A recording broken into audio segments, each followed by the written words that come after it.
वर्ष जे नंबर 1 मुख्यमंत्री एवं आमर दलर सुप्रीमो सभापति माननीय मुख्यमंत्री नवीन पट्टनायक को मोर कृतज्ञता ज्ञापन करुछि एवं तत्सहित आमर जे सब बेले माननीय मुख्यमंत्री सांगरे रही आमर ओडिशार विकास रे जे सब बेले चिंता करती एवं अहरह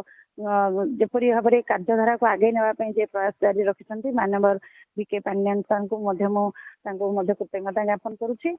विकास कथा आप जो कहते निश्चित भाव में मो निर्वाचन मंडली रे मो संसदीय क्षेत्र में भल विकास आमर होती पार्लियामेंट रे जहाँ उपस्थापन करने कथा सारा ओडिशार हो आम जिलार हो उपस्थापन करिछि एवं एमएलए थिला मळे एठी बहुत उन्नतिमूलक कार्यक्रम करिछि। मु बहुत खुशी एथिपई माननीय मुख्यमंत्री पुणी थरे मो प्रति आस्था प्रकट करिसंती जो आस्था भाजन करिसंती मु केबे तांको निराश करिवि नहीं बोली मोर आशा एवं आगामी दिन में आहुरी अधिक रेकर्ड संख्यक भोट एठी निश्चित भाव में मो पाइबा पई मु चेष्टा करी लोकों पाखक जीवी लोकंकर पाखरे जाई जो विकासमूलक कार्यक्रम जो माननीय मुख्यमंत्री करिसंती से योजना गुड़िक सब पहुंचाई चेष्टा करी।